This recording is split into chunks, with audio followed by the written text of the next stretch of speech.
We're joined by Dr. Jeffrey Bone, someone who brings a rare and powerful perspective. He spent decades supporting people through chronic illness as a mental health professional, and he's also lived it himself for over 25 years. We're talking to him about identity and grief, not just what's been lost, but what we thought our future would be, and the kind of solidarity that actually makes people feel less alone.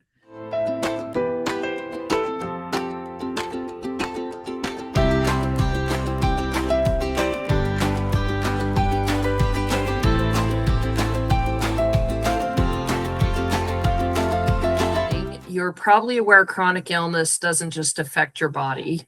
It can completely reshape your identity. It challenges your future. It asks questions most people never have to answer. Who am I now? What does my life look like from here? And how do I keep going when everything is feeling so uncertain? Today's conversation meets you right in that space. Thank you, Jeff, for joining us today. Well, thank you very much for having me here. Thank you.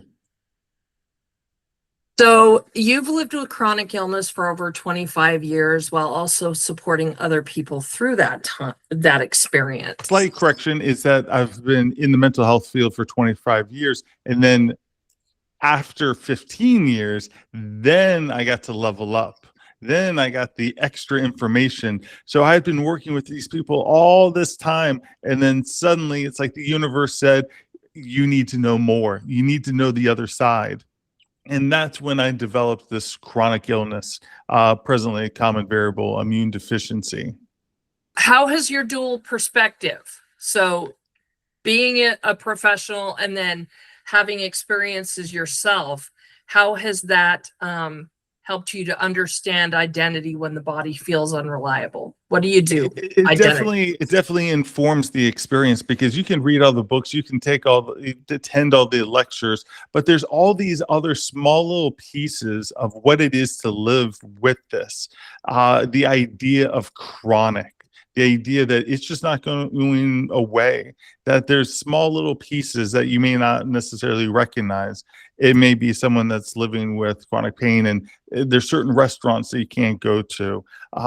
There's, issues that could be the difficulty of taking a shower, of the exhaustion that comes with taking a shower.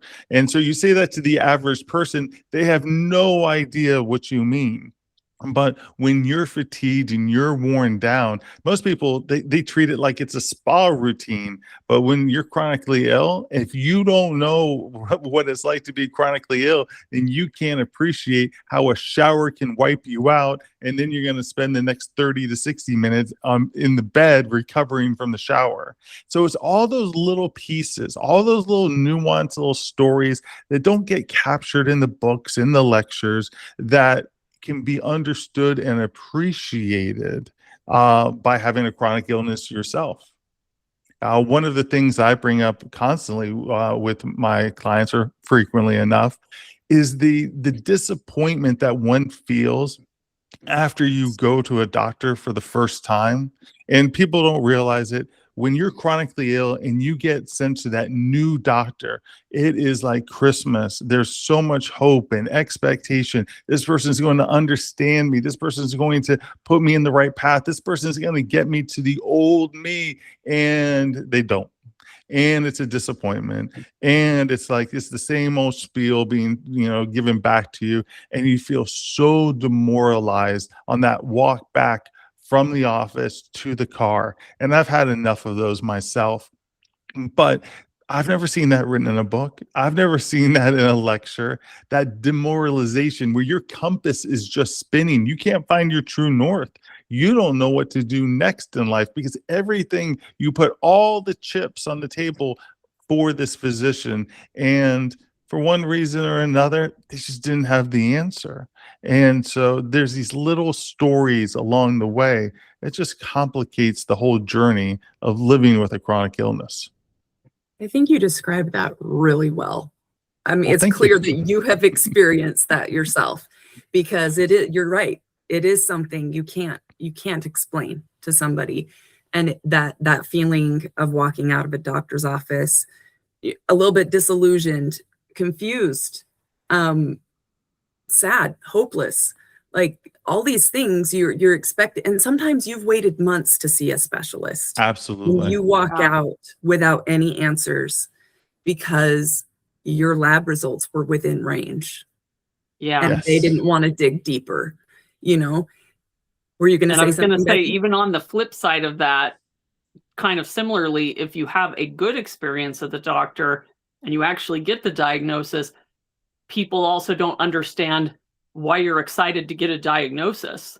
Yes. You know, they're like, well, why do you want to be sick? Why would you want a diagnosis? And that idea of not understanding, because now I know what I need to treat and how I can fix the problem. Like, if I don't know what the problem is, I don't know how to fix it.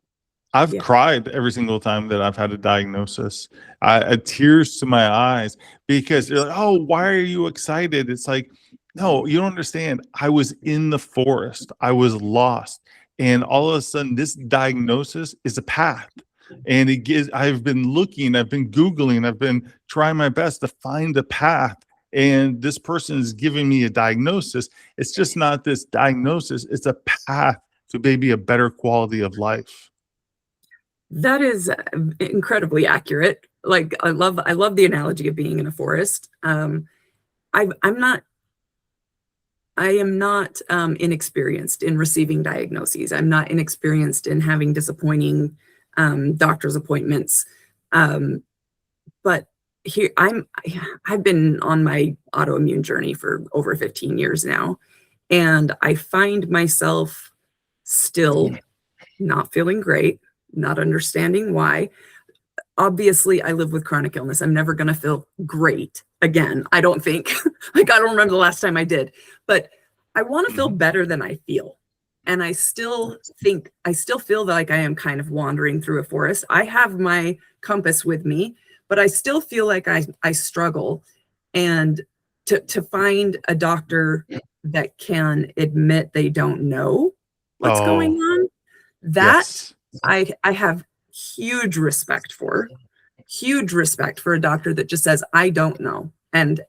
But let's find out together, or I can send you to someone who will. I mean, there's a number of things, but as you're wandering through the forest, you start to question everything. You start to question if it is in your head, if you are a hypochondriac, if, you're like, maybe I just need to be doing more, trying harder, working on my mindset, whatever, all of these things. And then when you realize that you actually have been doing your best, you've been doing your best, that is when I think I feel the most lost, is when I have been doing my best. And I say, well, what's happened to me? What happened to me? Who I was when I had the energy, when I had the capacity to do all these things.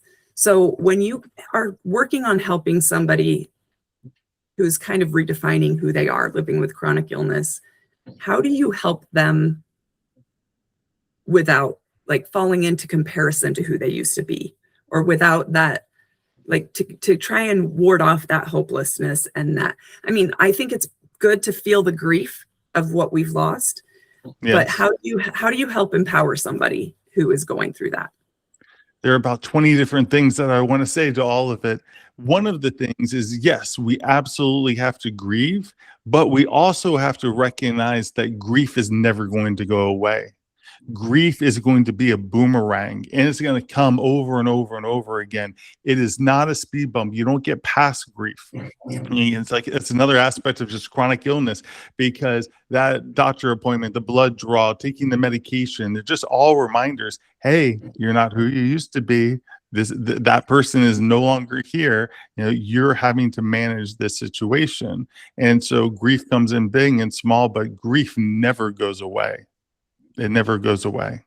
And so, but we have to recognize that it doesn't go away, if that makes sense. Yeah. We have to sit with it. We have to allow room for that. Yes. And expect it's going to be a part of the continuation of the story.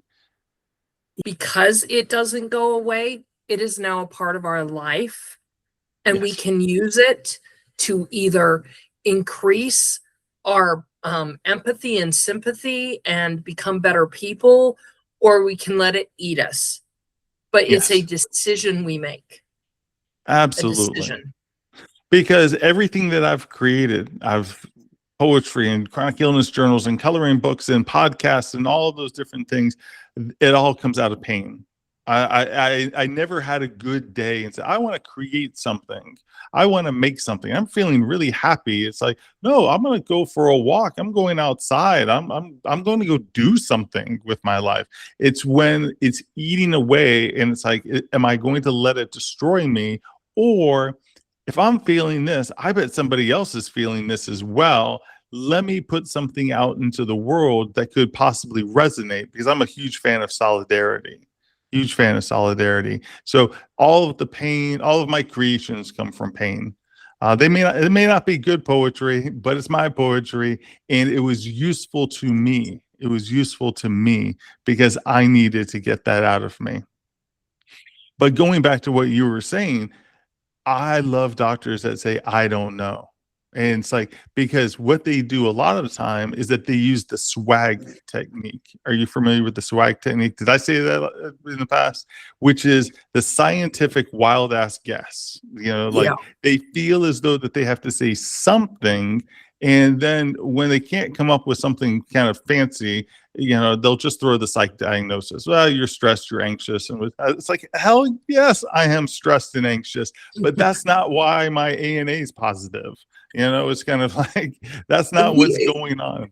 And those ones that like to use that tactic, they don't know what to do with a patient that comes in empowered and ready to advocate for themselves. Yes. Because we've all talked about how, I've absolutely sat in an exam room with a doctor and gone, holy shit, I know more about this disease than this doctor does.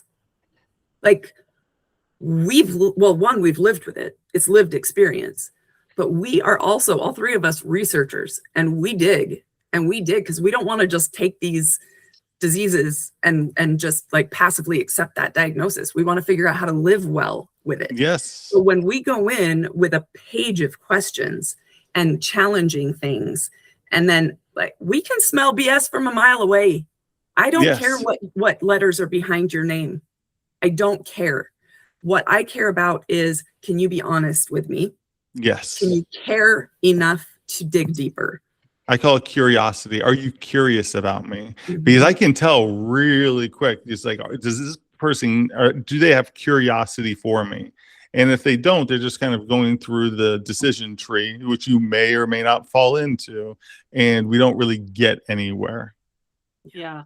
Alicia actually had a positive curiosity experience recently where she'd had some bad doctor's appointments, but her most recent doctor, she was telling us, she's like, I could tell he was genuinely, they were genuinely curious about my complex condition. Whereas a lot of previous doctors had looked at it and been like, oh my word, there's all these things here. I'm tapping out, Sure. And this was somebody was like, oh wow, let's see how we can fit all the puzzles pieces together kind of instead. Like you said, curiosity is huge. Goes a long way. And it's fine for a doctor to say, I don't know, but doctors know other doctors. It's like, you know what? For me, it's no one ever said in my journey for years, have you looked into immunology? Have you seen an immunologist? It's just that simple question would have led to certain blood work that would have made my life so much easier in so many different ways. But they didn't ask the question. They were just going through their usual and customary kind of approach to things, and that I did not fit. So they would throw things. So I had bladder pain. That was just one of my symptoms before I was in, and now I got scoped, which was a nice ego death for me. But then they said, well, why don't you just try some Flomax? So this urologist is just staying in something that's very safe for them, just throwing Flomax at the situation. Mind you, talking about the forest, the whole forest is on fire. And I'm telling him, it's systemic. It's systemic. It's like, yeah, let's just try some Flomax and see how we go. But that's often what the average person gets, because we're walking into their business and we don't know what's on their menu of treatments. If you go see a psychiatrist, they're only going to pull from a handful of medications that they feel comfortable with. And it's like, you don't know a rheumatologist, a neurologist, of whatever it is. It's very limited in terms of what they feel comfortable with, but it's completely blind. It's like going into a restaurant and not being handed a menu, and then you're supposed to just trust the waiter to give you like the right food. And it's very, very difficult because there's a lack of transparency, and there's a lack of communication, and then there's a lack of getting to know both sides. You have to know your doctor, and if you've ever tried to research your doctor, it's nearly impossible. Maybe you look at Yelp reviews, but it's nearly impossible. What do they really care about, and what do they specialize in? Yeah, I think researching doctors is difficult to do, but what I have found is way more success in getting recommendations from people. When you know that somebody has cared, I mean, just the doctor that Becky was mentioning, I've already given her information to 2 of my friends. Wonderful. And because when you have somebody who you know is going to work and care and meet you where you are, you want to share that stuff. We want to share absolutely.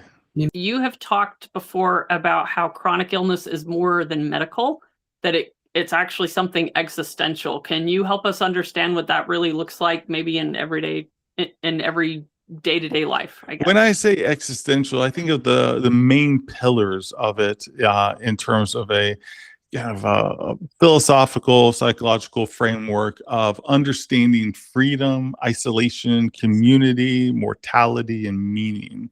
Those are the main pillars because it shakes all of those pillars. Your freedom and your capacity, it changes. It doesn't mean that you don't have freedom. It doesn't mean that you don't have capacity, but it all changes. And then isolation, community, you lose friends, you lose jobs, you lose partnerships.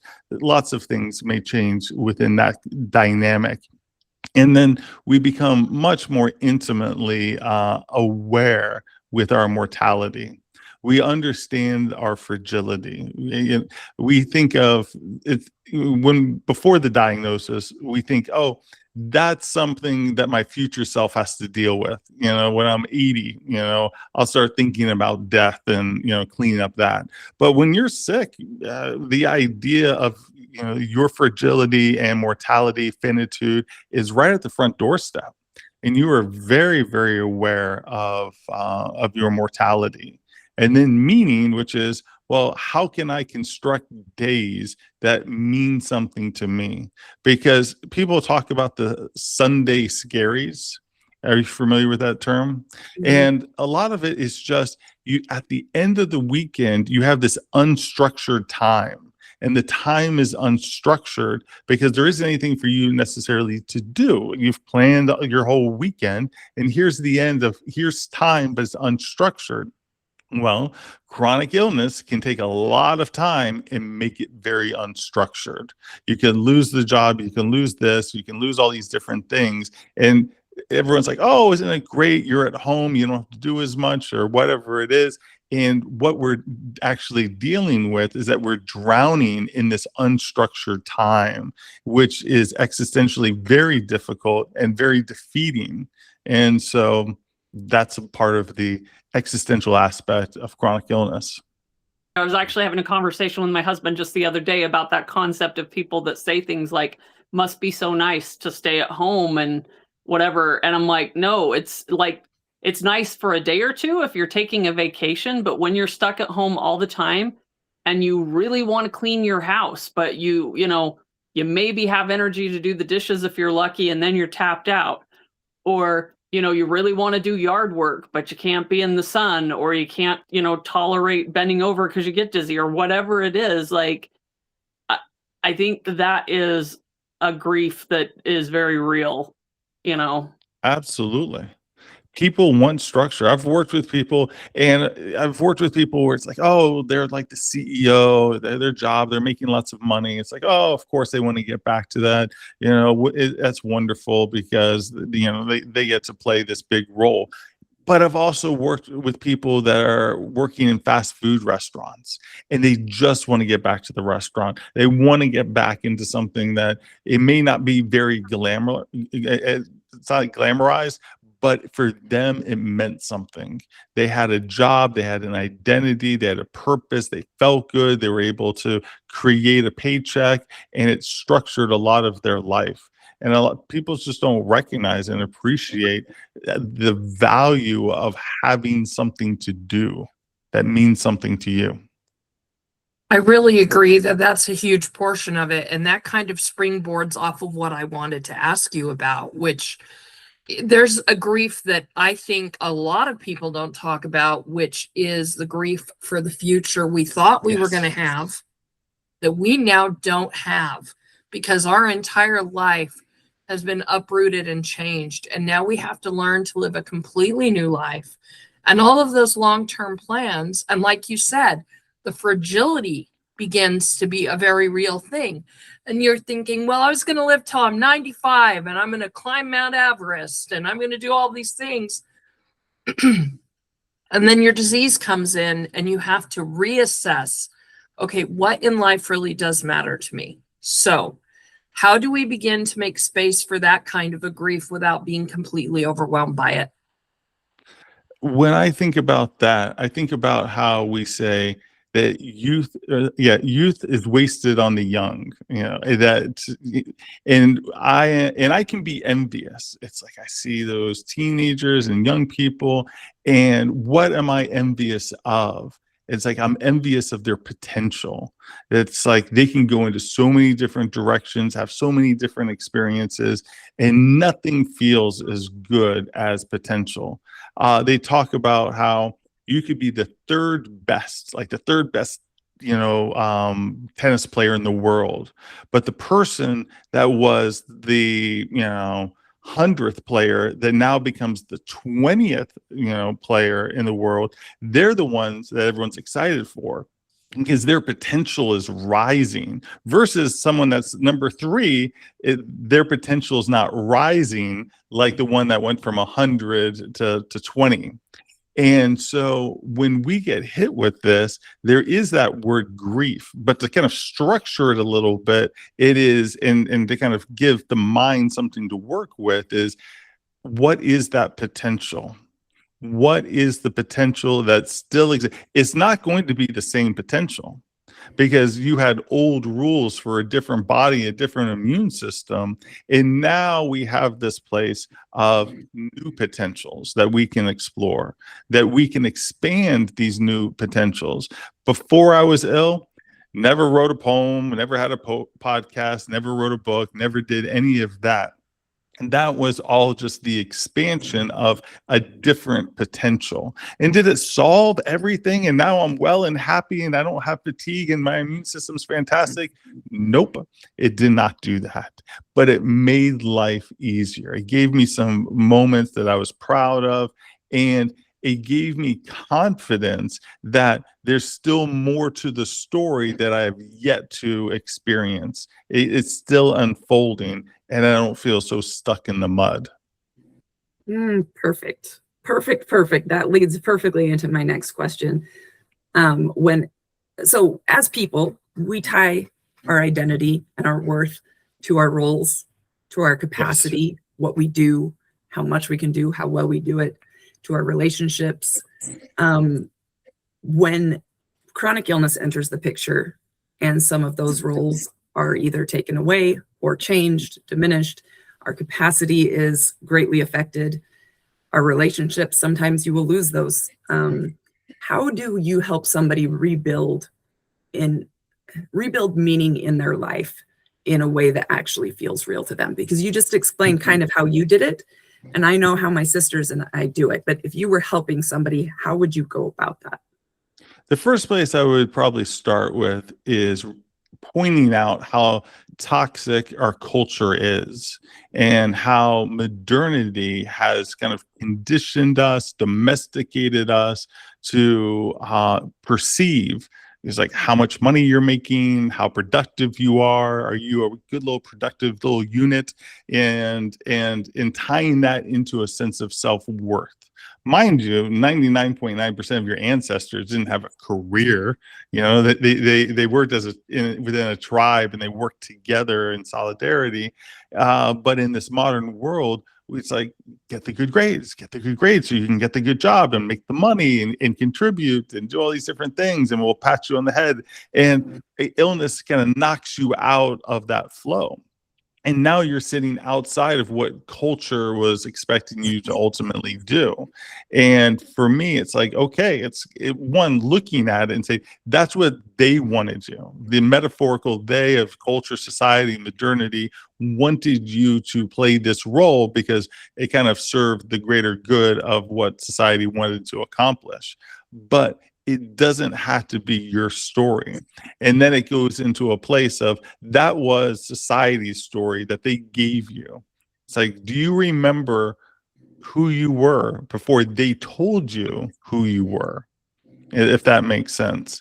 And coming back to the sense of self-authorship, because we want to find out what those values are for that particular person. If someone isn't sure what their values are, they can always kind of Google values and then ACT, which stands for Acceptance Commitment Therapy Worksheet. And you'll see a list of all these different, worksheets, or not worksheets, all these different values. And all of them sound great, but ultimately we can't be all those different values. And that you would want to pick out, 2 or 3 that are really important to you, as ultimately, whether it's a goal, whether it's a value, it becomes this intention. How do I intend to use my time, my money, my emotional resources, my physical resources, and who do I intend to be based on whatever values are important to me? Is it that you just want to work on your garden? This is not performative. It is about what's important to you as that individual, which is why I like writing the journals. And I didn't write books saying to people, you need to think this, you need to do this, you have to fit into this role, and this is how you overcome illness. Basically, it was a bunch of questions and saying, what do you want to explore? Who do you want to be? And how do you want to find it?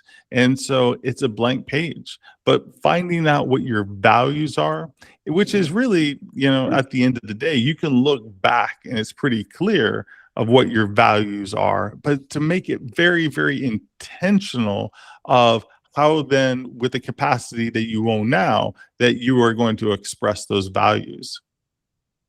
Very well said. Very well said. That, I think you answered that so well. Thank you. So we had mentioned just a little bit ago, you had been talking about how you really think solidarity is very important in the chronic illness space. Loneliness definitely comes into this space a lot. We hear that from a lot of people.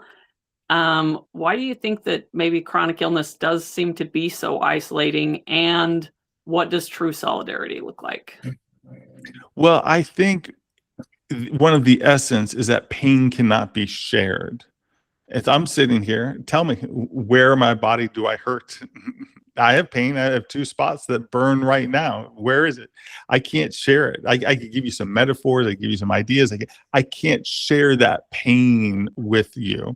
And so I like the quote, and I may have said it before, but I really like the quote by David Foster Wallace, which is, how can I have all of this inside me, but to you it's just words? And it's like this storm, this emotion, all this stuff, and it's this tempest within us, but to you it's just words. And then we're at the mercy. Does the person believe the words, understand the words? And they may not have a place where it makes sense to them, because they themselves have not been faced with this. So it's kind of like water off a duck's backside. And it's like they hear it, but it doesn't get absorbed. And so you have a situation of even family members that can be well-meaning, but they just don't get it, because pain is this unshareable experience, which may or may not necessarily be understood. And you're caught in a body that you're trying to understand. You're in this process of trying to understand. And I think that's what makes it kind of so isolating, is the unshareable nature of the suffering and of the pain. And so what was the last part of that question? So to help with solidarity. Solidarity. What does real solidarity look like? Real solidarity, I think I go with making efforts to ultimately connect with people who are kind of experiencing similar experiences. Albert Camus was a French existentialist.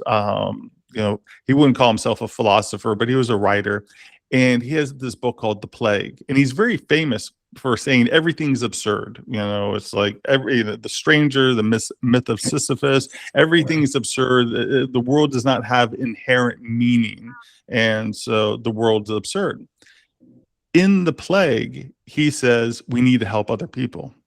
It's like that's what we ultimately need to do, because like Ram Dass says, we're all just walking each other home.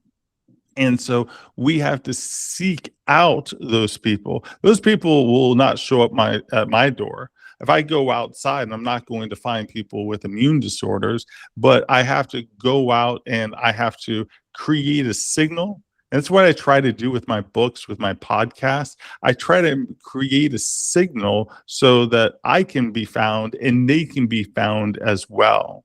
And I try to then acknowledge, and on social media, social media is not the best thing that's ever happened to humanity. But at the same time, a lot of people with different health conditions, it creates a tremendous way of being able to connect. If they were sick in 1983, they would just be alone reading Virginia Woolf, and life sucks, and they're just waiting for their next appointment for their next steroid infusion. And so it's kind of like this can provide a little bit of hope online in finding people who are sharing similar experiences. Stacy and I both we have lupus. We both went to a lupus conference just this past weekend, and that was a wonderful example of that. Yes. You had literally people from every walks of life, different ages, different jobs, conditions, whatever, all the things, different in so many ways. But the way we all showed up for each other and the experience, it was really incredible to see that. And something that can't be replicated online. As much as it's nice to talk to the three of you in the manner that we talk right now, it would be 10 times better if we were sitting in the same room and we were having this conversation, because that's how humans are. We're not built for this technology. We can use it and we can leverage it, and it's good, but nothing beats actually sharing space with people that truly understand you. I would agree. Real human connection. Yes. Which I do feel like I feel connected to people when I talk like this on podcast. When we have our podcast, I feel connected to people, but it is entirely different to share space with them. Yes. It's entirely different to take in their energy and their body language and all of those things. And that does look like solidarity to me. Absolutely. Absolutely. I agree. I agree 100%. So you've mentioned a lot about creativity, which I appreciate because I'm also a poet. So you've mentioned poetry, you've mentioned your podcast. I know that you do some guided meditations as part of your process. So how can those kind of tools help people carry the emotional weight of this illness? Because we've talked a lot about the grief and other things like that, but there's also just this emotional weight that exists. And that's why I think solidarity is important. I think that's why these other things we've discussed are important. So why is creativity important? I'd love to know from your standpoint. For me, it's all art. You go through a museum, you turn on the radio, and it's all this art of somebody feeling something that they didn't just have the magic words for, but they were able to express it and have that cathartic moment. This heartache, the loss of a parent, the loss of potential grief, illness. It's to no surprise because I mentioned that existentialism, and I like a lot of the philosophers. They all had chronic illnesses. All of them had major issues. A lot of philosophers have major because they're or painters. Van Gogh is not known for mental stability, and so he needed a way to be able to get it out. But what's important for the listener to appreciate, you don't need to be Van Gogh. You don't need to be Virginia Woolf. It's like you can create ugly art. You can create art and then destroy it. You can write a poem and just, rip it up. And it's like, that's perfectly fine. You work with some clay and it's like, oh, it didn't come out right. Throw it against the wall and shatter it into a million pieces. That's okay, because it's much more of the process than the finish. I don't want, because people can get locked into this place of, oh, I can do some I can do some poetry, I can do some pottery, and maybe I can side hustle this and turn it into Etsy and this and this and this. And it's like they try to feel like they're trying to get back into that worth. They're trying to get back into kind of being seen as like, I'm valuable. And it's like, no, slow it down. This is not the side hustle. This is not to monetize it. This is just to scream into the abyss with pretty words and synonyms. And this is a way just to take that thing that's just sitting right here on your chest, and whether you want to draw, color, it's like, oh, I can't paint. Then color. Get a coloring book. It's like, do anything that is expressive, because it gives you some agency. And when agency just means control, it's like you may not have control over what the immune system is doing, but that little box right there, it could be red, blue, sienna, turquoise, whatever it is. How do you want to fill that in? And then you sit there for 30 minutes and you're making choices of how you want to fill it in or how you want to write the stanza, whatever it is. And there's this sense of control. And a lot of times we get very disorganized when there's too much chaos. In the world of art, however you want to see art, it could be making baskets, it could be the poetry, it can be the painting, whatever it is, it creates this order somewhat to the chaos. And that makes us feel so much better.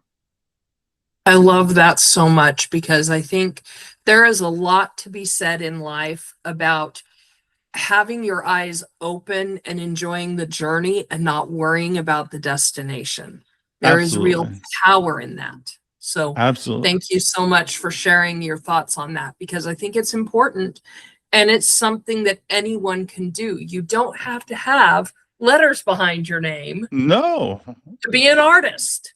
You can just enjoy it and embrace it and let it be a moment of light in what can sometimes be very dark days. So very much so. And that's why I like poetry, because poetry, it's like you want to capitalize things. You don't want to capitalize things. You want to throw a comma in there or not, whatever. It's like, it's your thing. Kind of go for it. It can be messy, rhyme, not rhyme, sporadically rhyming, however you want. If any poet professor looked at any of my poems, they would kind of laugh and throw it away. And it's kind of like, because it doesn't follow in the tradition of anything. It was just me just spewing this out of just, I was looking for things to hold on to when life was extremely difficult. And so, but that's the beauty, not that it follows in any particular academic tradition. It's just my personal expression. And people can look up, you don't have to look up the Museum of Modern Art in New York and just look at the different paintings. And it's like, it gives this sense of freedom. It's like, you can do anything. And it's like, there's so many different directions that you can go. I love Rothko. It's kind of just an abstract kind of painter, big colors, big blocks. And for me, it's the simplest felt dose, for me.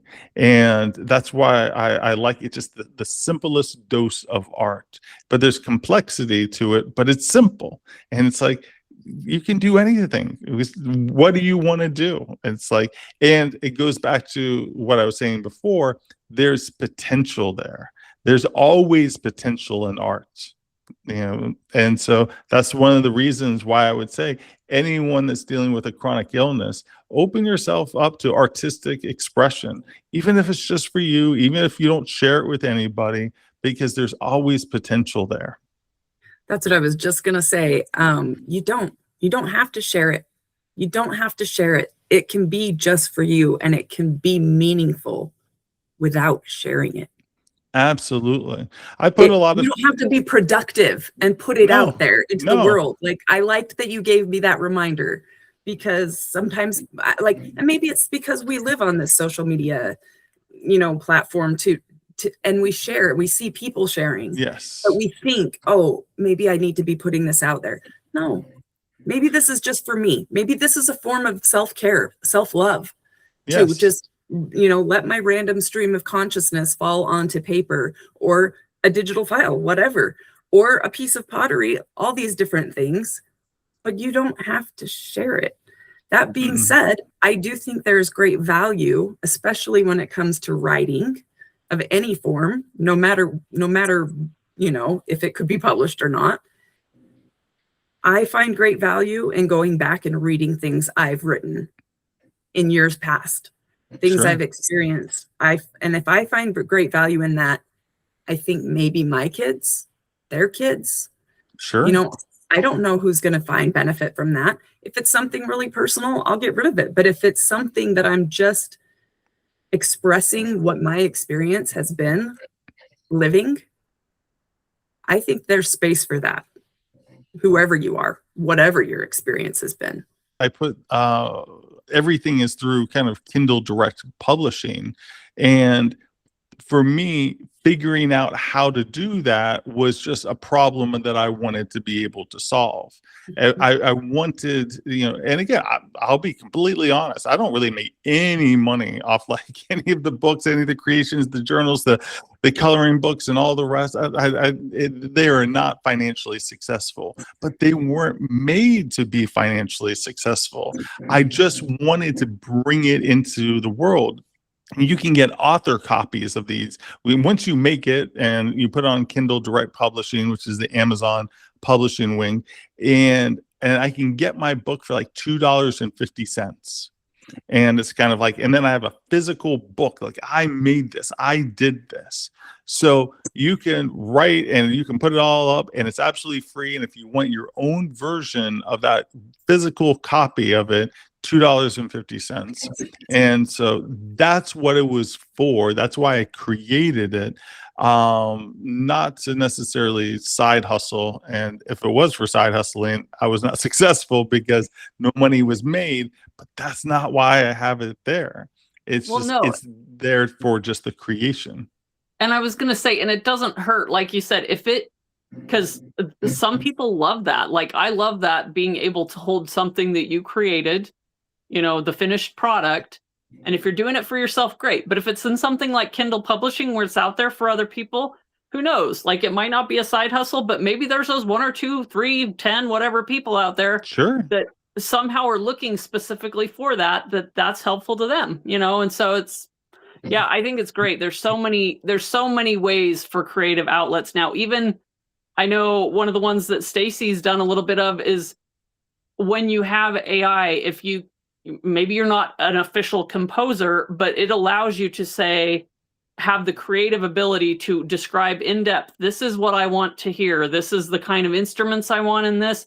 This is the vibe that I want, in depth, give it and create music. So sometimes for her, she writes poetry, but if she's like, I want to turn this into a song, but I'm not a professional composer, she can go on to Suno and describe exactly what she wants and create music to go with her poems. And it's wonderful. It's a wonderful creative expression. I think they're wonderful. Like said, I love it. Limitless ways. And people that have chronic illness, and there's one person I see on Threads all the time because that's where I'm most active. they are a huge advocate of people who have chronic illness, disability, of using AI, because it opens up that world. It opens up options and possibilities and potentials. Do you want to make a song? You can do the album cover, you can do this, you can post it to this, and you can do so many different things with it. And people just don't get where, when horrible things have happened to somebody in their life, the value of this, one, creating the expression, but even making it blossom even further and creating more opportunities, of how magical that is. Because it's like, what could I do today with it? You made a song. Well, can you make an album? Can you put that on, whatever free play? You want to put that on Spotify? Do you know how to load songs onto Spotify? And then you can share that Spotify link with 5 of your friends of these are the songs that I made. And yes, you're not going to be the next, Mariah Carey with it. But at the same time, you created something, and then you kind of shared it with. It's similar to, I know lots of people that love Legos, and I know lots of women who love Legos, who love the different flower creations that they've made. And again, it's like, it's a design, and you're not building the flowers from hand, but you're still creating. You're still in an active creation. And here's my kind of creative, bouquet of flowers that I made. And again, and women can build Starship, Star Wars things as well. But the people that I know, they like the flower things. So it's like, but it's the act of creation. And yes, it's not quote unquote original, but it's yours. You are the one that created it. That was getting me. I'm feeling all the feels today. Just because I am in this very, very rough midlife, perimenopausal identity, like all of the things. And I have found immense help, relief, purpose, whatever you want to call it, through creative outlets. And I haven't shared really any of it that I can think of, but it's been good for me. And what I just realized as you were talking about this is that there's a place for each of us. We have our place in this world, and we have the ability to create. We have that innate gift. I believe in God, and I believe that creation is something that He has given to us so that we have an idea of maybe like what goes into it, what went into creating us. I feel like it, for me, it's a very spiritual thing. I link creativity and spirituality very closely, and it's so individual. Nobody 100%. can create. Nobody can create what I'm going to create. Nobody can nobody has a space for the things that are in your head. Absolutely. Whether they come out as art, whether they come out as poetry, whatever they come out as. And I think that the world is just a better place when people use that creativity for good. So thank you so much. Oh my gosh, what a great conversation. I'm sure we could talk forever, but we want to give you guys, we want to give you a little bit of time to tell us about your books, your podcast, and how our audience can get a hold of you if they want to work with you. Well, I'm up for whatever questions you may have, but it's drbone.live, DRBONE.live. It's the easiest way to get a hold of me. I'm on Threads for the most part. It's pod.tothebone. That's people can find me. That's where I'm most active. And there's a very healthy kind of chronic illness community there. And people tend to be very, very kind on that site. Easy to block people too. And so that's a very, it's a safe place for a lot of people to exist there. Okay. But the books, my latest book is the Absurd Body. It's the existentialism with living with a chronic illness, talking about some of the philosophers as well as some of the more modern ones, from Rollo May to Viktor Frankl to Irvin Yalom, and how existentialism, it doesn't have the answers for chronic illness, but it has questions for you to kind of ponder. I also have a chronic illness book, The Expanded Life, which is kind of touches upon what we've discussed, which is how do we breathe that down? Again, you're going to grieve only temporarily because it's going to be a boomerang. It's going to come on back. And how can we look at other ways of being able to expand within these constraints that we may have with these imperfect physical vessels? There's another journal that I like too, Breath Between Battles, which goes into a lot of the existential perspective as well. Because one of the things that I've learned through the podcast, through the books, through everything, is that while we're in this land, there is no yellow brick road. There is no one path to follow. There's no one thing to say, one thing to do. It doesn't exist. And so you want to find people that are going to support you having a voice. People to support you expressing yourself, saying whatever you need to say, doing whatever it is that you need to do.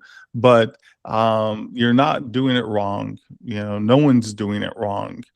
They're just going through the stages of living life, being here, and hopefully that they see that there's still room to expand. Beautiful. Love that. And what is the name of your podcast? To the Bone: Conversations on Pain, Illness, and Meaning. It's on Apple, Spotify, YouTube. Right now, they're just solo episodes of my little mini TED Talks about chronic illness through the lens of philosophers or books. But maybe in the future, I'll talk to people if I'm feeling brave. You should That feel may be brave. a place. That may be a place to expand. Yeah, I was going to say you should feel brave. I was loving all the quotes you were throwing out. I think you have a lot of wisdom to share. So thank you for joining us. Yeah. Thank you very much for joining us. And we would just like, as we're closing, we'd like to remind our audience that if you're in that space right now where maybe you're questioning things, you're grieving what you used to have, or maybe you're feeling like nobody really understands, remember that there is space for your grief. It is, like we have been talking about, something that is going to be cyclical, and that's okay. There's room for who you are becoming, because you're going to become somebody different than you were before your autoimmune disease, and that's okay. We need to learn to live and adapt, and we can still find meaning. I think we had some great discussions about finding meaning and creativity and different things that we can do. And we'd also like to remind you one more time, as we always do, to remember that you are worthy of joy. Disease does not define your life. You do.